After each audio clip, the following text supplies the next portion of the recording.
ওম শান্তি। 22শে ডিসেম্বর 2024। অব্যক্ত বাপদাদা, ডিভাইস মূল্যী 17-3-3, মধুবন। সর্বদাই সমানে থাকো, সম্মান দাও, আর সবার সহযোগী হও, আর সবাইকে সমর্থ বানাও। আজ ভাগ্যবিধাতা বাপদাদা চতুর্দিকে প্রত্যেক বাচ্চার ললাটে ভাগ্যের 3 রেখা দেখছেন। 1. পরমাত্ম পালনের ভাগ্যবান রেখা। 2. সত্য শিক্ষকের শিক্ষার ভাগ্যবান রেখা। 3. শ্রীমতীর ঝলমলে রেখা। চতুর্দিকের বাচ্চাদের ললাটের মাঝখানে 3 রেখা খুব ভালোভাবে জ্বলজ্বল করছে। তোমরাও সবাই নিজেদের ভাগ্যের 3 রেখা দেখতে পাচ্ছ তো না? যখন ভাগ্য বিধাতা তোমরা সব বাচ্চার বাবা, তখন তোমরা ব্যতীত শ্রেষ্ঠ ভাগ্য অন্য কারো হতে পারে? বাপদাদা দেখছেন বিশ্বে অনেক কোটি আত্মা রয়েছে, কিন্তু সেই কোটি কোটির মধ্য থেকে 6 লাখ পরিবার কত অল্প।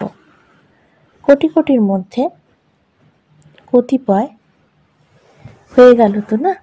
বাস্তবে সব মানবের জীবনে 3টি বিষয়: লালন পালন, পড়াশোনা এবং শ্রেষ্ঠ মত। এই 3টি আবশ্যক, কিন্তু এই পরমাত্ম লালন পালন এবং দেবাত্মা ও মানবাত্মাদের মত প্রতিপালন পঠন পাঠনে রাত দিনের ব্যবধান। তো এত শ্রেষ্ঠ ভাগ্য যা তোমাদের সংকল্পেও ছিল না, কিন্তু এখন প্রত্যেকের হৃদয়ে গেয়ে থাকে, পেয়ে গেছি। পেয়ে গেছো নাকি পাওয়া বাকি আছে? কি বলবে? পেয়ে গেছো তো না? বাবা এমন বাচ্চাদের ভাগ্য দেখে আনন্দিত হন। বাচ্চারা বলে বাহ বাবা বাহ, আর বাবা বলেন বাহ বাচ্চারা বাহ। বস্তুত এই ভাগ্যকে শুধু স্মৃতিতে রাখা নয়, বরং সদা স্মৃতির স্বরূপ থাকতে হবে। কিছু কিছু বাচ্চা খুব ভালো ভাবতে পারে, কিন্তু ভাবনা স্বরূপ হওয়া উচিত নয়, স্মৃতির স্বরূপ হতে হবে। স্মৃতি স্বরূপ তথা সমর্থ স্বরূপ, ভাবনা স্বরূপ সমর্থ স্বরূপ নয়। বাপদাদা বাচ্চাদের বিভিন্ন রকমের লীলা দেখতে দেখতে মৃদু মৃদু হাসতে থাকেন। কেউ কেউ ভাবনা স্বরূপ থাকে, সদা স্মৃতি স্বরূপ থাকে না। কখনো ভাবনা স্বরূপ, কখনো স্মৃতি স্বরূপ। যারা স্মৃতি স্বরূপ থাকে তারা নিরন্তর ন্যাচারাল স্বরূপ থাকে। যারা ভাবনা স্বরূপ থাকে তাদের পরিশ্রম করতে হয়। এই সঙ্গম যুগ পরিশ্রমের নয়, সর্বপ্রাপ্তির অনুভবের যুগ। 63 জন্ম পরিশ্রমের, কিন্তু এখন পরিশ্রমের ফল প্রাপ্ত করার যুগ, অর্থাৎ সময়। বাপদাদা দেখছিলেন যে দেহভাবে স্মৃতিতে থাকায় তোমরা কি পরিশ্রম করেছ। আমি অমুক, আমি অমুক, এই পরিশ্রমই করেছ। এটা ন্যাচারাল ছিল তো না? বডি কনসিয়াসনেস এর নেচার হয়ে গেছে, তাই না? নেচার এত পোক্ত হয়ে গেছে যে এখনো কখনো কখনো অনেক বাচ্চার আত্মাভিমানী হওয়ার সময় বডি কনসিয়াসনেস নিজের দিকে আকর্ষণ করে নেয়, ভাবে আমি আত্মা, আমি আত্মা। কিন্তু দেহবোধ এত ন্যাচারাল ছিল যে বারবার না চাইতেও না ভাবলেও দেহবোধে এসে যায়। বাপদাদা বলেন এখন মর্জিবা জন্মে আত্মাভিমান অর্থাৎ দেহী অভিমানের স্থিতিও এইরকমই নেচার হবে এবং ন্যাচারাল হবে। পরিশ্রম করতে হবে না, আমি আত্মা, আমি আত্মা। যেমন কোনো বাচ্চার জন্ম হওয়ার পর সে যখন একটু একটু বুঝতে শেখে, তখন তাকে তার পরিচয় দেওয়া হয়ে থাকে। তুমি কে, তুমি কার। ঠিক এই রকমই তোমরা যখন ব্রাহ্মণ জন্ম নিয়েছ, তখন তোমরা ব্রাহ্মণ বাচ্চারা জন্মানোর সাথে সাথেই কি পরিচয় পেয়েছিলে? তুমি কে? আত্মার পাঠ পাক্কা করানো হয়েছে, তাই না? তো এই প্রথম পরিচয় যেন ন্যাচারাল নেচার হয়ে যায়। ন্যাচারাল নেচার নিরন্তর থাকে, স্মরণ করতে হয় না। ঠিক এই রকমই সব ব্রাহ্মণ বাচ্চার এখন সময় অনুসারে দেহী অভিমানী স্টেজ ন্যাচারাল হওয়া উচিত। কিছু বাচ্চা রয়েছে, ভাবতে হয় না, তারা স্মৃতিস্বরূপ। এখন স্মৃতিস্বরূপ নিরন্তর এবং ন্যাচারাল হতেই হবে। লাস্টে সব ব্রাহ্মণের ছোট অন্তিম পেপার এটাই, নষ্টমোহ স্মৃতিস্বরূপ। তো এই বছরে কি করবে? কোনো কোনো বাচ্চা জিজ্ঞেস করে এই বছরে বিশেষ কোন লক্ষ্য রাখবে। তো বাপদাদা বলেন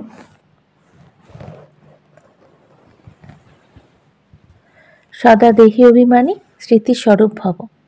জীবন মুক্তি তো প্রাপ্ত হওয়ার আছে, কিন্তু জীবন মুক্ত হওয়ার আগে পরিশ্রম মুক্ত হও। এই স্থিতি সময়কে সমীপে নিয়ে আসবে। তোমাদের বিশ্বের সমুদায় ভাই আর বোনকে দুঃখ অশান্তি থেকে মুক্ত করবে। তোমাদের এই স্থিতি আত্মাদের জন্য মুক্তিধামের দরজা খুলবে। তো তোমাদের ভাই বোনেদের প্রতি দয়া আসে না? চারদিকে কত আত্মারা চিৎকার করছে, সুতরাং তোমাদের মুক্তি সকলের মুক্তি প্রাপ্ত করাবে।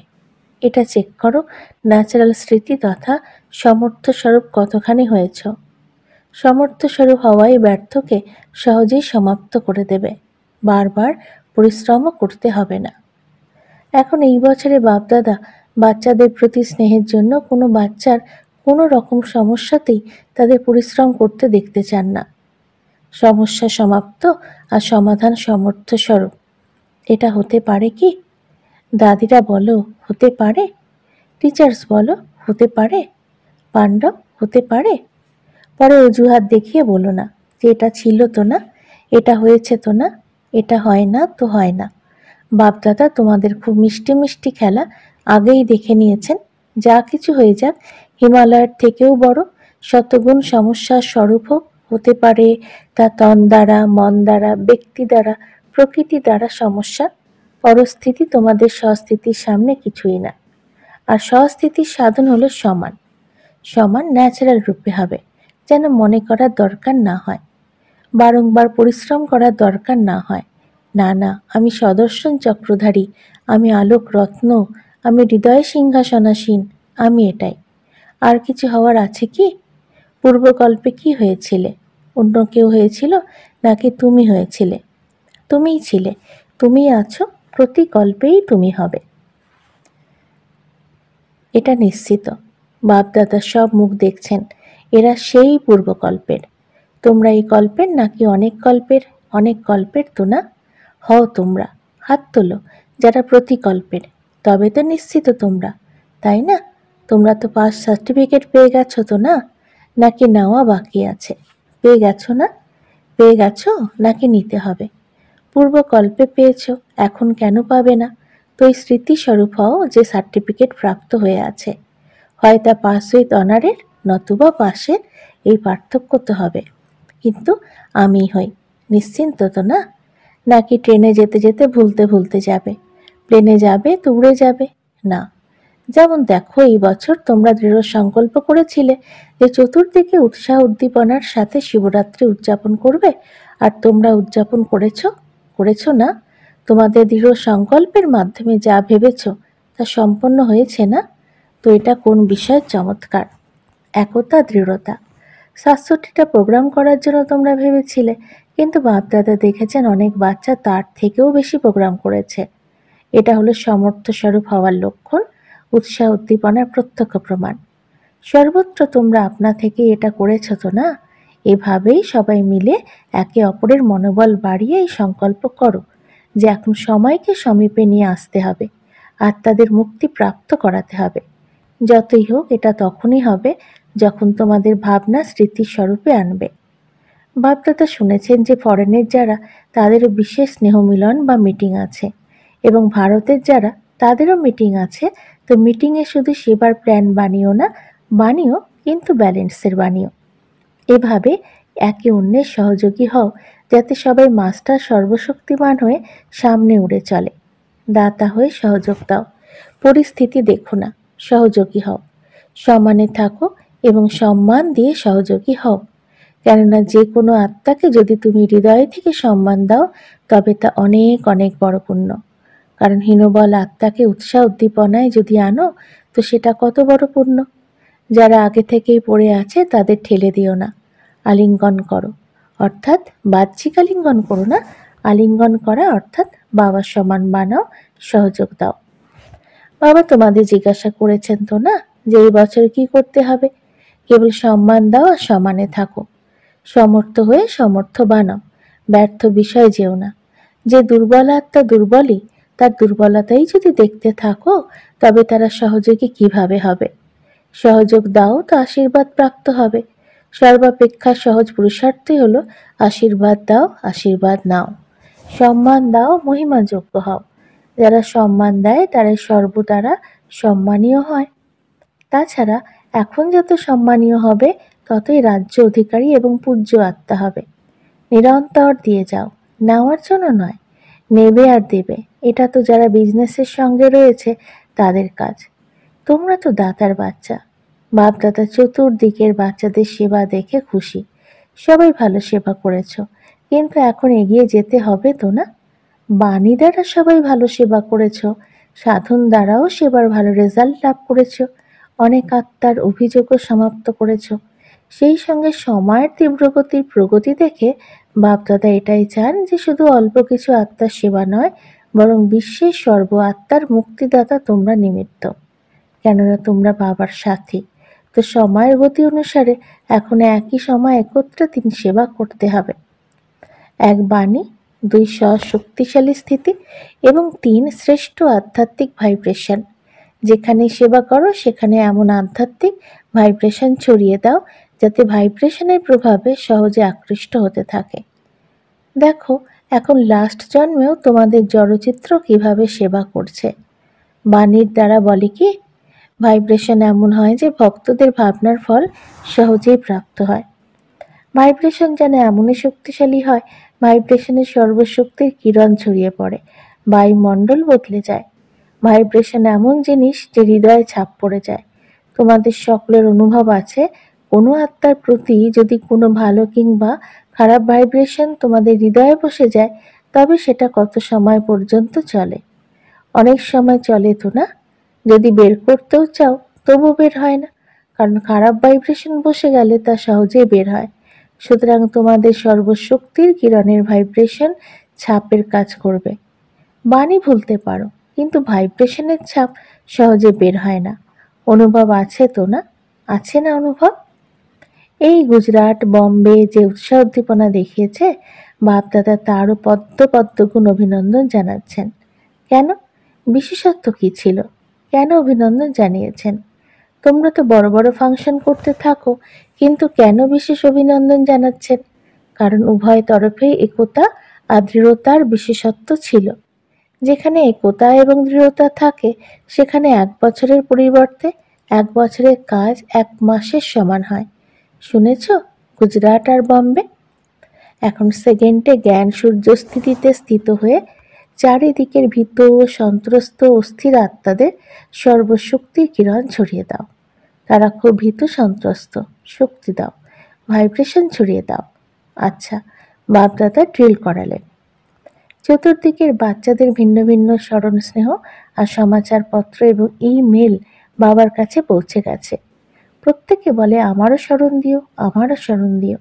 বাপদাদা বলেন প্রত্যেক বাচ্চার ভালোবাসা বাপদাদার কাছে পৌঁছে গেছে। দূরে বসেও তারা বাপদাদার হৃদয় সিংহাসনাসীন। তো যারাই তোমাদেরকে বলেছে না স্মরণ দিও, স্মরণ দিও, তো বাবার কাছে পৌঁছে গেছে। এটাই বাচ্চাদের ভালোবাসা, এবং বাবার ভালোবাসা বাচ্চাদের ওড়াচ্ছে। আচ্ছা, চতুর্দিকের অতি শ্রেষ্ঠ ভাগ্যবান কোটি কোটির মধ্যে কিছু বিশেষ আত্মাকে, যারা সদা সমানে থাকে, সম্মান দেয়, এমন সার্ভিসেবল বাচ্চাদের, সদা স্মৃতিস্বরূপ তথা সমর্থস্বরূপ আত্মাদের, সদা অবিচল, অটল, স্থিতির আসনে স্থিত সর্বশক্তিস্বরূপ বাচ্চাদের স্মরণে স্নেহ সুমন আর নমস্কার। দাদিজির সাথে বাপদাদা আপনার প্রতি বিশেষভাবে খুশি। কেন খুশি? এই বিষয়ে তিনি বিশেষ খুশি যে ব্রহ্মা বাবা যেমন সবাইকে অর্ডার করতেন এটা করতে হবে, এখনো করতে হবে, এইরকম ভাবে আপনিও ব্রহ্মা বাবাকেই ফলো করেছেন। সে তো আছি, নিমিত্ত আপনি হয়েছেন তো না? আর এমন দৃঢ় সংকল্প করেছেন না যে চতুর্দিকে সফলতা হয়েছে, সেজন্য আপনার মধ্যে অনেক গভীর আধ্যাত্মিক শক্তি ভরা রয়েছে। শরীরের স্থিতি ঠিক আছে, আপনার মধ্যে আধ্যাত্মিক শক্তি এতই পরিপূর্ণ হয়ে রয়েছে যে সেই তুলনায় আপনার শারীরিক অবস্থা কিছুই নয়। চমৎকার, তাই না? দাদিদের মিলন দেখে সবার মন চায় আমিও যদি দাদি হতাম তো এভাবে মিলিত হতে পারতাম তো না?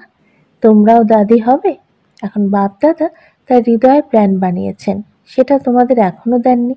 তো ব্রহ্মা বাবা শাখার সময় সেবাতে যে আদিরত্ন বের হয়েছে তাদের সংগঠনকে মজবুত বানাতে হবে।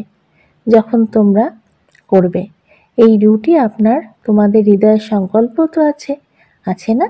কেননা যেমন তোমরা সব দাদির একতা আর দৃঢ়তার সংগঠন শক্তিশালী, তেমনি সেবার আদি রত্নদের সংগঠন যেন শক্তিশালী হয়। এর অনেক অনেক আবশ্যকতা রয়েছে, কেননা সেবার অগ্রগতি তো হতেই হবে। সুতরাং সংগঠনের শক্তি যা চায় তাই করতে পারে। পঞ্চপাণ্ডব হল সংগঠনের প্রতীকী স্মারক। সংখ্যায় তারা 5, কিন্তু সংগঠনের নিদর্শন হলো এটা। আচ্ছা, সাকার ব্রহ্মার সময় সেবার জন্য যারা সেন্টারে থেকেছ, সেবাতে নিয়োজিত ছিলে, তারা উঠে দাঁড়াও। ভাইরাও আছে, পাণ্ডব ব্যতীত তোরাই উন্নতি হবে। এখানে অল্প আছে, কিন্তু আরও আছে। সংগঠনকে একত্র করার দায়িত্ব এনার। ইনি ব্যাকবোন। এরা খুব ভালো ভালো রত্ন। আচ্ছা, সব ঠিক আছে। তোমরা যা কিছু করতে থাকো সেটা তোমাদের সংগঠনেরই মহত্ব। তোমাদের কেল্লা মজবুত। আচ্ছা, বরদান, সমানের সিটে সেট হয়ে সব পরিস্থিতিকে পার করে সদা বিজয়ী ভব। সদা নিজের এই সিটে স্থিত থাকো যে আমি সদা বিজয়ী রত্ন, মাস্টার সর্বশক্তিমান। তো যেমন সিট তেমন লক্ষণ এসে যায়। যে কোনো পরিস্থিতির সামনে এলে সেকেন্ডে নিজের এই সিটে সেট হয়ে যাও। যারা সিটে থাকে তাদের কথাই মানা হয়। সিটে যদি থাকো তো বিজয়ী হয়ে যাবে। সঙ্গম যুগ হলো বিজয়ী হওয়ার যুগ। এই যুগ বরদান প্রাপ্ত, সুতরাং বরদানী হয়ে বিজয়ী হও। স্লোগান: যারা সর্ব আসক্তির উপরে বিজয় প্রাপ্ত করে তারা শিব শক্তি পাণ্ডব সেনা। ওম শান্তি।